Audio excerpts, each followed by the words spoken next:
Today we're talking about mental health strategies and how to embed them in your talent management strategies with Caroline. So happy to have you here. Thank you for joining us. Just as a quick intro, and I'll let you talk about yourself further. Caroline brings over a decade of experience building strategies, programs, and teams in the mental health as well as wellness space. She has a ton of experience from startups to enterprise to non for profits. So she will give us, I'm very sure, some very insightful comments about how other companies are leveraging her knowledge and what tips he has for you today as HR professionals, CEOs, or any role that you have, I'm sure involves talent development. So please help me welcome her. And if you have any questions, feel free to put them in the chat so we can incorporate them as we go. So, Carolyn, I'll give you the space to talk about yourself better. Thank you. Thanks for having me. This is my first LinkedIn Live. And so technology is in our favor. I feel like we're off to a good start. I think you did a great job teeing up my background. I have a background in counseling psychology. And, the majority of my work has been in the employer space with an emphasis on really the full continuum of mental health. And we'll talk about that a bit more. But, really have strong conviction about the importance of course, supporting people who are struggling with mental health conditions and a proactive upstream approach to mental health and well-being through, positive habits and behavior change as all of our mental health ebbs and flows throughout life. So thanks for being here as part of the conversation.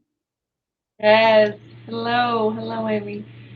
So perfect. Let's get right into it. Would love for you to explain, if you can, in a few words, why it's essential for organizations to prioritize mental health and wellness as part of their talent management strategies. I mean, we talk and we hear mental health related conversations all the time, but why should organizations really care? Yeah, and I think that's a really great place to start. And I think I've found value in, just getting us all on the same page about what is mental health. I think that for some, when we say mental health, we can think about mental illness, right? But mental health is something that we all have, right? Just like physical health, there's a continuum. So from healthy to ill, and we're all somewhere in between. And so I love the World Health Organization's definition of mental health, and I think it's worth kind of bringing it here, is that mental health is a state of mental well-being that enables people to cope with stressors of life, realize their abilities, and learn and work well and contribute to the community. And I think that even just in that definition, right, we can see the tie to talent and talent strategies, right? Which is, how do you, yes, recruit and attract people into your organization, but also help them develop and be as productive as they can at work. And that includes, dealing with the stressors. Work is stressful. And so how do you overcome stress and show up with resilience? How do you really realize and optimize your full potential at work?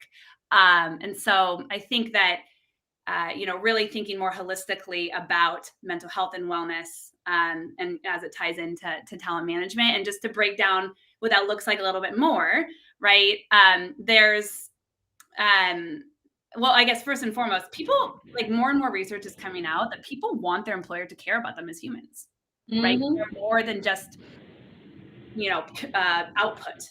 Right. And so on the talent continuum, just that attraction and recruitment is important, and actions speak louder than words. And so how do you really create that culture of mental health and well-being? Yeah. And then also, there is an impact of poor mental health on performance, right? Burnout. 81% of people say that stress impacts their work negatively. And so really helping employees just by not providing mental health and well-being support doesn't mean that people are going to be struggling at some point. And so just really providing a safe and supportive culture, and B, the tools and resources that meet them where they are in promotion of their mental health. That's so true. I read another statistic the other day that said that 70% of employees today are willing to leave their organizations to work for companies that do invest in learning and development. So Yes. people are speaking very clearly and loudly about it. I definitely agree. And the Mhm. other thing that came up when you were talking is it's so interesting how now with these AI tools and providing a safe space for the employee to get guidance, and even with Dexligo, but also other founders I've been talking to, you see people asking questions in like chats with AI bots and AI coaches about so personal things like, should I marry my girlfriend of 3 years? Or what Yeah. should I do with my life? You know, like it shows how much of a need people have to talk about these things. And Mhm. providing that space as an employer is huge because you want your people to have an avenue to express themselves. And secondly, it's also a sign that you do care. So without you demanding loyalty, you will get it as a return. Mm.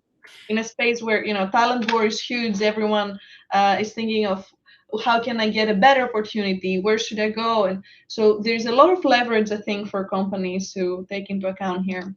But Yeah, that's, I mean,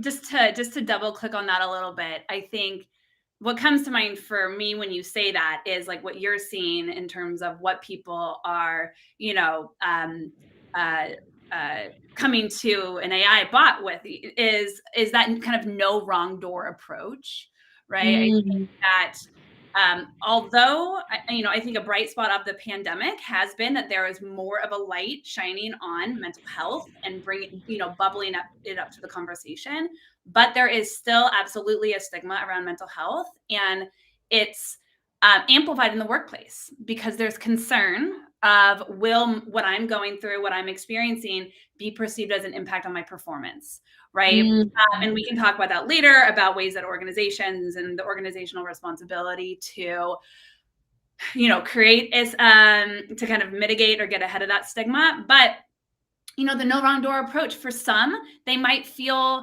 comfortable talking to their manager, or using a behavioral health, or whether it be a therapist or a coach, like vendor or benefit that they have available.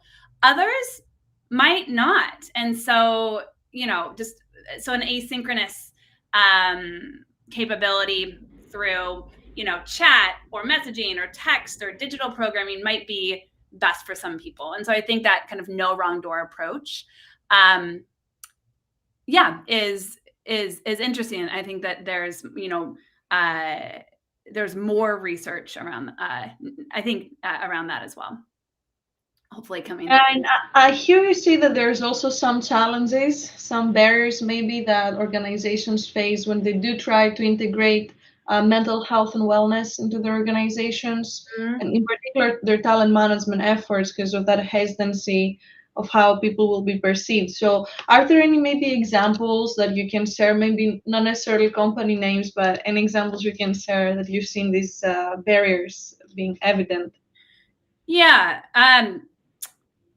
A main barrier that I've seen is just that teams are siloed.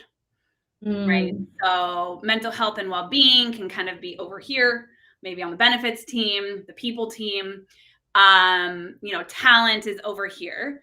And and then they have kind of their, independent objectives, priorities, and they're siloed. And I think that this also lends to a big opportunity that is perhaps, within the more ready kind of locus of control of people that are listening in, is to just open up those lines of communication, right? Understand what are the goals and objectives of, if you're a mental health and well-being leader, what is your talent team focused on, and how can your strategies and benefits support their objectives, and how can there be more integration points, right? I think, and it's bidirectional.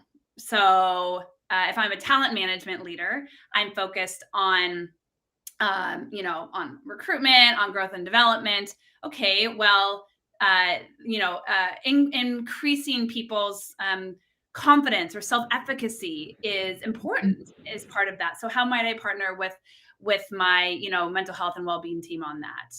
Or for that, if I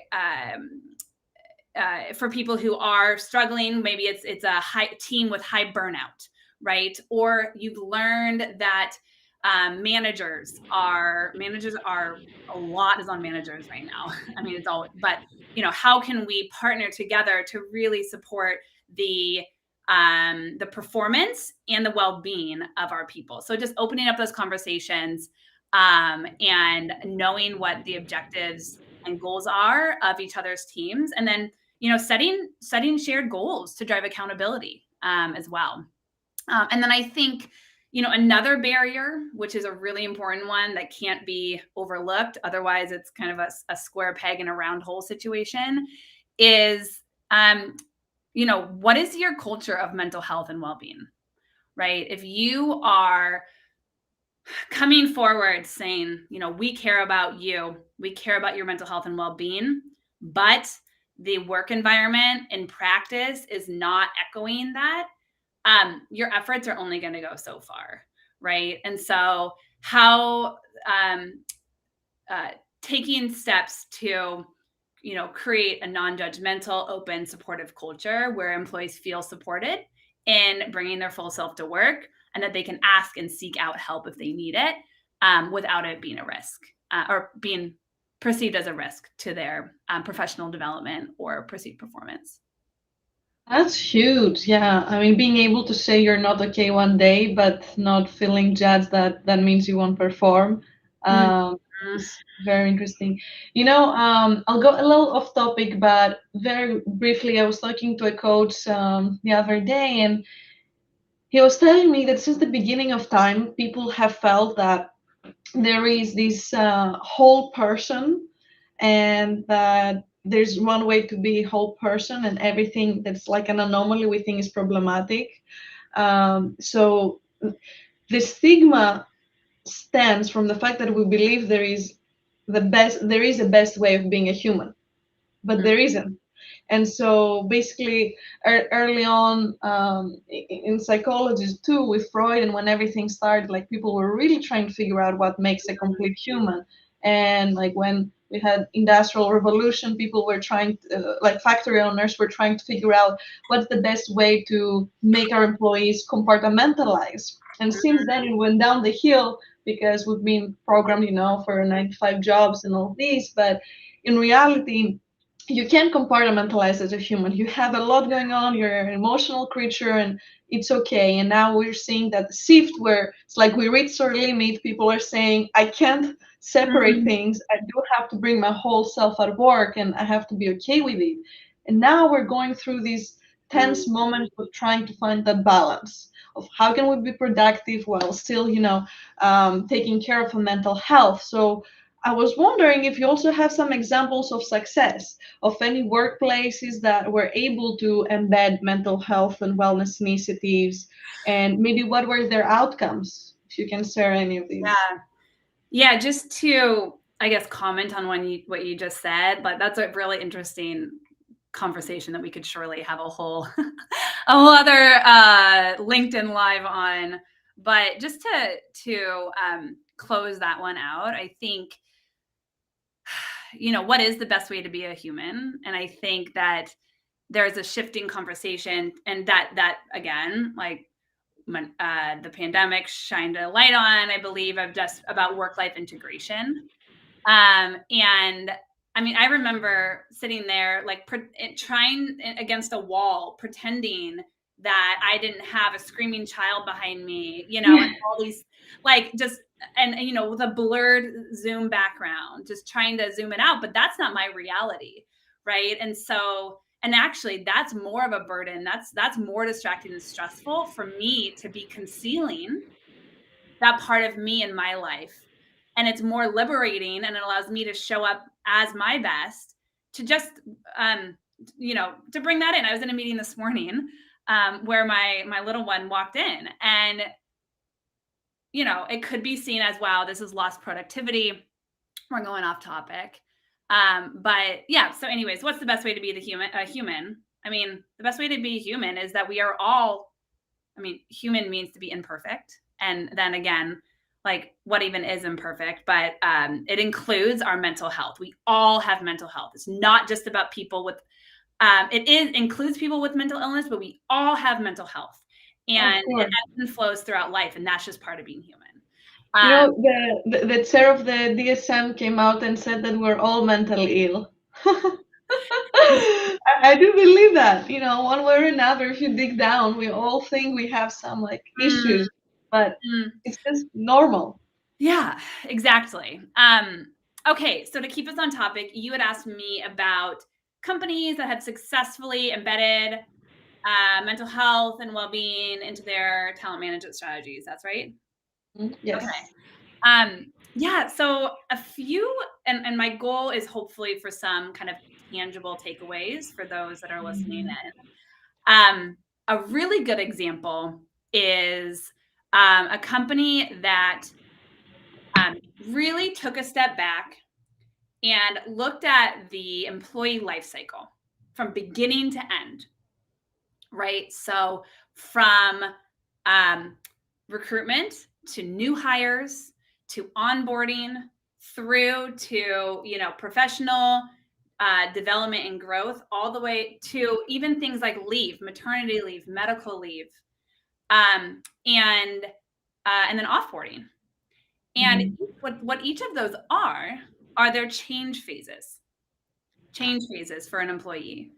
And change, even if it's a positive change, even if it's a promotion, or a baby, expanding your family, it's stressful. It's a stressor. And so to map the mental health and well-being um, strategy to the employee experience, right? Mm. So maybe that looks like for new hires, right? Okay, well, I just started a new job, and it's a fire hose, and okay, what's helpful for me? Well, it's that kind of self-efficacy, belief in my abilities, like self-confidence, really, knowing my value and expertise, even when I feel like I don't yet know what's going on, right? Mhm. It's also community. So how can you create opportunities? It's like, let's think about these kind of cohorts, new hires, emerging leaders, those kind of people that are new managers, right? How can you create opportunities for connect community and connection and shared learnings for how to navigate these change phases? I think there's data about how when you go up the ranks in an organization, the lonelier it becomes, right? Maybe you feel like you can disclose um, what you're going through to fewer people, right? So what I've seen success is really anchoring mental health and well-being throughout those change phases of an organization. Um, Mm. Also, what I've seen be very effective um, is to uh, really understand the organizational and team priorities. Talent priorities are going to look different by team. So I think about a customer that I worked with. Right, they were an energy company, and they cared a lot about safety and customer service. So how are we tying mental health and well-being to their safety and customer service priorities? Yeah, so I think that I could think of more, but those are a few examples of companies or ways that mental health and well-being has been successfully kind of integrated into or supportive of talent management strategies. Yeah, I love that because you really are putting the focus on the values, like what's the core of the business, And I see a very clear combination with also our human skills model at Dextago, where we do have values, beliefs, like morals in the core, because Mm-hmm. really that affects everything. That affects how you learn, that affects your mental health, that affects the way you perceive the world. So it's important for an organization to have that super clear, even if they're at early stages, and be able to communicate that to the rest of the team. But that's the first step. I think the success is when the team plays it back because of their understanding without you having to tell them clearly, meaning take like a new hire Mm, in 1 month. Can they explain in their own words what the values of this company is, and are these the same values that the CEO will say exist? Like, mm, is there a cohesiveness in what people say? mm. Only then I think you understand that the culture is strong enough and you can have an impact on it with extra initiatives, whether they are on the mental side, the mental health side, or like any other employee life cycle component. So I think you need to work towards that. Like there's steps you can take to have a solid, ground. Yeah, I think, yes, absolutely. And let me just gather my thoughts, but whether it be, company vision, company mission, or what is my company's um point of view on mental health and well-being, like being able to restate it is important. And I think taking it another step further is twofold. One is, you know, kind of an intrinsic, like, why is it important to me and my values as an Hmm. individual? And then secondly, what is my part in that? Right? I think that there is with mental health and well-being, there's absolutely a kind of elevated conversation about the role of managers in that conversation, but we are all leaders in our own right, no matter what our role is within the organization. So how can I um, uh, take charge in my own life and promote my mental health and well-being? And how can I, what are small ways that I can kind of create and cultivate an environment on my team and my company and my employee resource group, whatever that is, to, to be one that promotes mental health and well-being. So, and what are some ways that you think people like talent leaders or even smaller scale like leaders within the company can assess their team's mental health? Like I know some, for instance, Mhm. try to use surveys like on a regular basis. Are there any other tools you've seen work that we can suggest people leverage? Yes. So, I mean, you mentioned surveys, right? So, I think, if you partner with a behavioral health benefit or vendor, leveraging their assessments, of course, making sure that they're evidence-based and also kind of holistic. Um, and importantly, I think that sometimes we can get into this like annual survey cadence or even quarterly. But I think what's important also is the opportunity to pulse for more Mm, kind of ongoing assessments, right? And I mean, that's another thing that I've seen be successful, and I believe that is a kind of action that people on this webinar can take is, think like right now, right? A lot of people are feeling distracted, stressed, to say the least, about what's happening in the Middle East right now, right? Like, so socio-political, like, world happenings impact our mental health and well-being drastically. And so those pulses, whether it be what's happening in the world, maybe some organizational changes with mergers, acquisitions, layoffs, like uncertainty, whatever that is, just keeping a pulse so that you can proactively, respond instead of waiting a quarter to do that. So pulse surveys, assessments. Um, I think that exit surveys are really valuable as well, especially regrettable losses. I think, that can be a step that can be, I don't know, like overlooked, but there's a lot of value in those? It can tend to be a place maybe where people feel like they can put it on the table, but what are you learning from those exit surveys? Um, and yeah, and importantly, when assessing, um, you know, the commitment to your people, to your employees, to close the feedback loop. What did you learn, right? The good and the bad, or the strengths and the opportunities.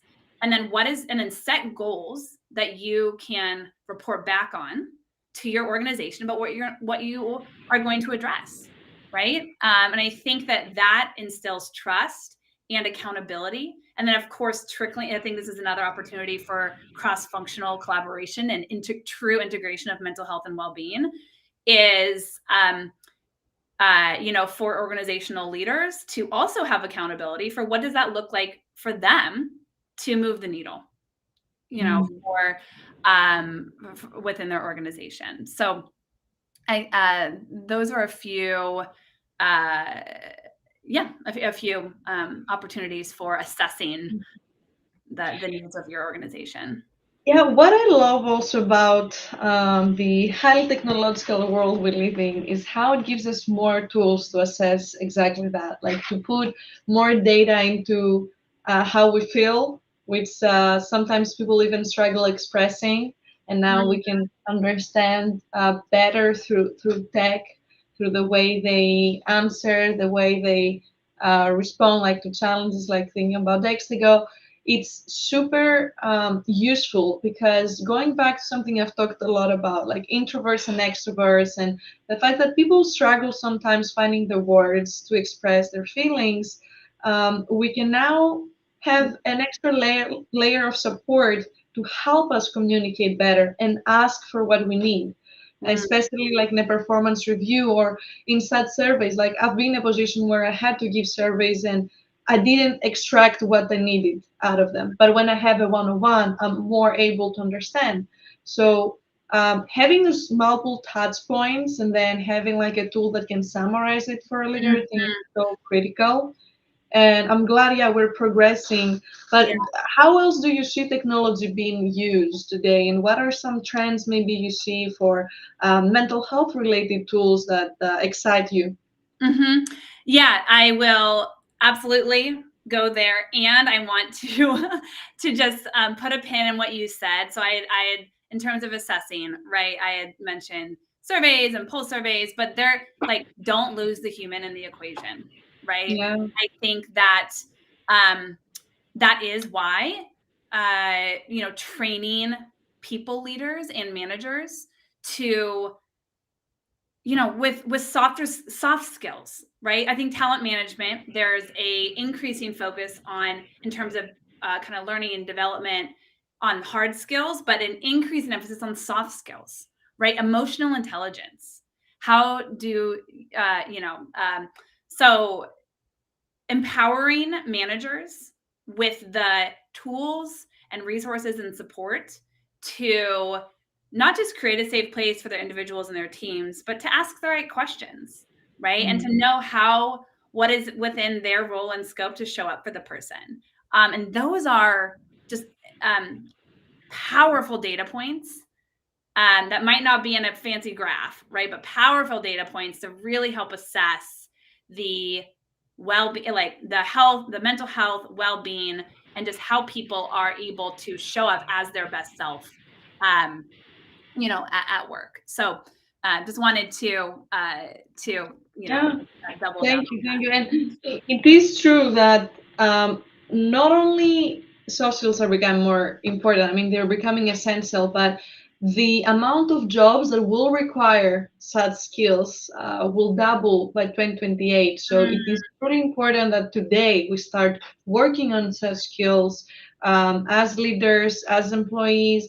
Everyone should be really thinking of how will I be ready to succeed in a world where truly soft skills is the king and queen of it, especially if you're someone who has been pushing this training or development away because you were so focused on your technical skills. I think now is a good reminder that that's where we're heading. It's inevitable, so you should try to leverage people around you and technology as you wish to develop and be ready for this shift.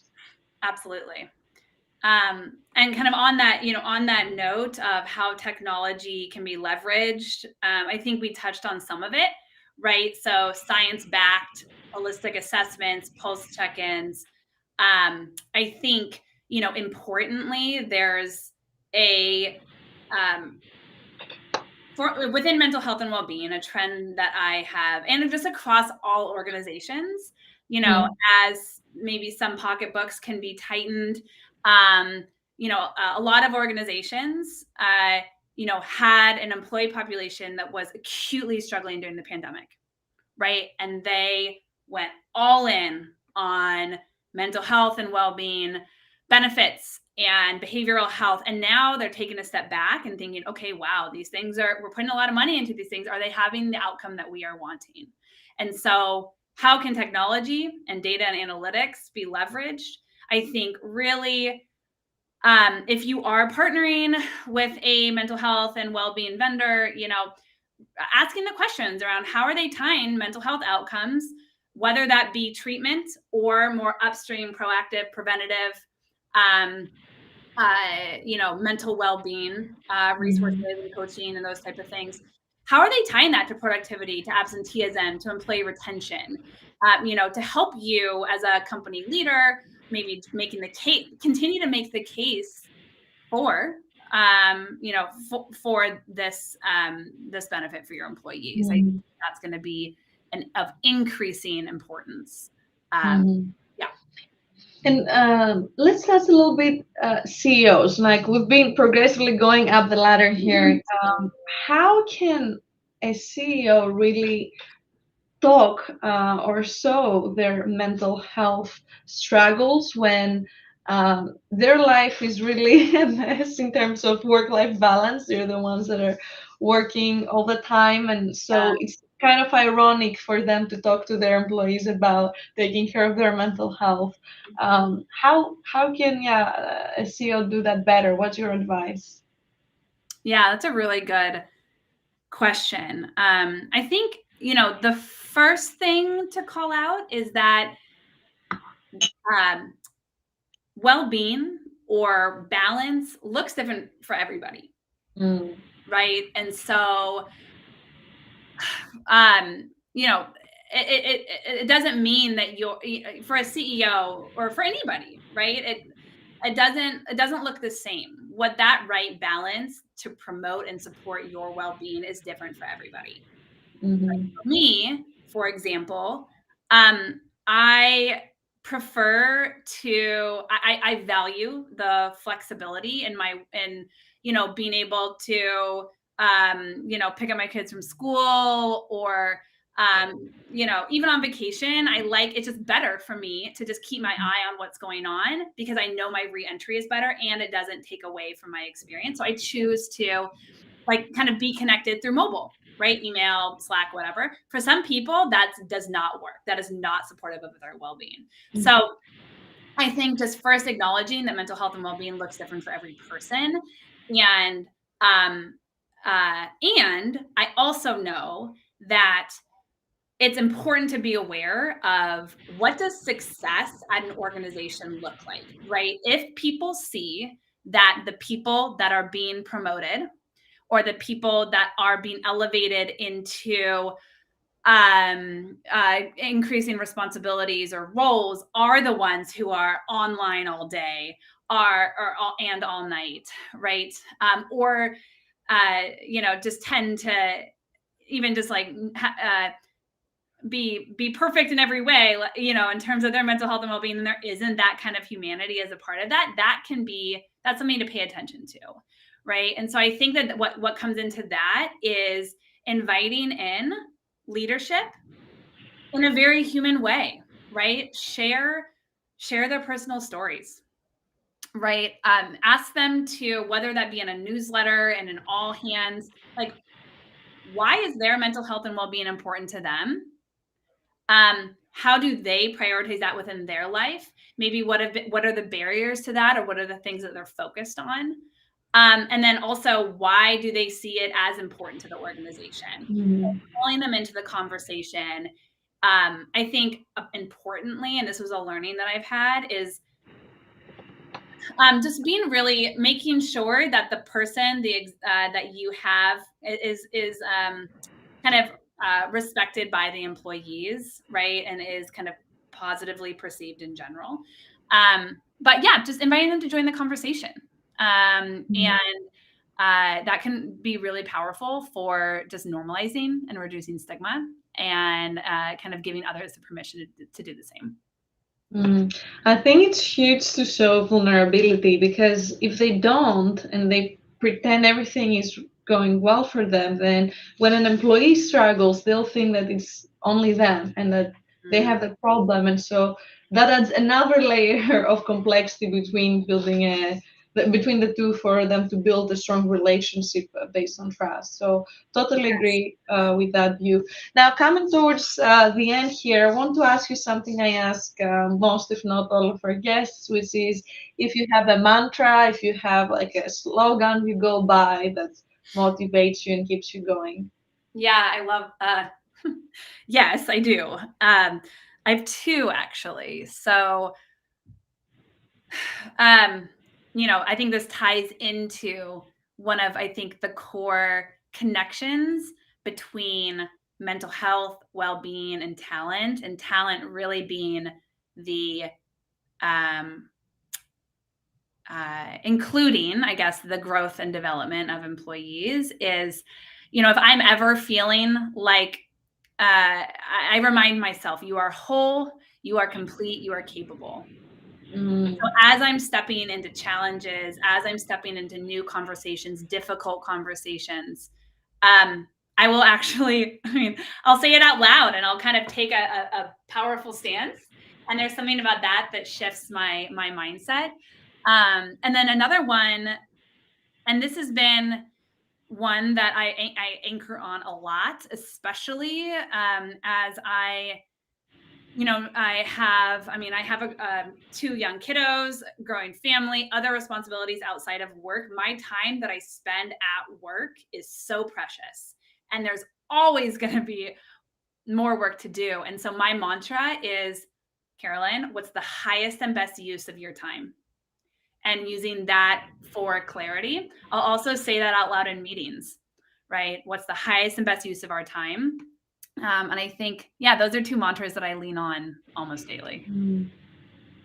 So important, both of them. And I definitely hear you on how the body posture it helps even more. Like that's so true. So perfect. I mean, that's very helpful. I love to hear experts' opinions on topics about talent development. Always fascinating to see others' perspectives. So to close it up, what are some main takeaways from everything we discussed that you think people also should keep in mind? Like we talked about successful examples, the barriers, how individuals can push mental health, leadership, etc. So what are some two, three main points in your opinion we should keep from today's conversation? Yes. Well, first of all, thank you for having me. I feel we could surely keep going and going. Maybe we'll have I know, I know. a part two one of these days. And thank you for just creating the space for these conversations and for the great work that you're doing as a part of that. Yeah. So takeaways. I think a big one is um, asking, listening, and closing the feedback loop. I think from an employee trust and truly like walking the walk and creating, embedding that lens of mental health and well-being strategically from the top down is very important. Mm, I think anchoring in on change phases, and I think a really practical way to do that is across the employee life cycle or the employee experience, um, and staying agile based off of happenings. So that's a second one. I think that the opportunity for cross-functional collaboration, I mean, that's kind of a core of our conversation today. We're not just talking about mental health and well-being. We're talking about how it ties to talent management, right? So open up those conversations with talent, with DE&I, with accessibility. you know, and open up those conversations. How can we work? How can we be better together in support of each other's objectives and goals? Um, and then, you know, I think we like a final takeaway. We talked about, you know, executive leadership and the importance of sharing personal stories. But I think, you know, we are all leaders in our own way. And so thinking about what are things that we can each do today to create a culture and an environment that we want to be a part of. So small things, maybe like learning out loud, or you know, spending 5 minutes at the beginning of a one-on-one, just connecting with you know, the person that you're meeting with on more of a personal note. Mm, So again, important to think about it strategically, and also there are things that we can all do to take control of our own mental health and well-being and create environments to allow ourselves and others to do the same. very powerful. And to me, I agree with all that you said. I would just add that Yep. we have to remind ourselves we are a work in progress. Mm, I love reminding people this. This is just the beginning of the era of not just mental health development, but I think a whole new way of working. Like literally, we're experiencing a huge shift of how we perceive work, how we do work on a daily basis. You see it from the pressure coming from employees, from the tech, from everywhere. So we're all trying to figure out what that looks like. And so, if anything, I believe people should feel empowered that they can have a tremendous impact within their organization, within their team, mm, um, to suggest, to provide guidance, to make to make people feel that it's okay to open up.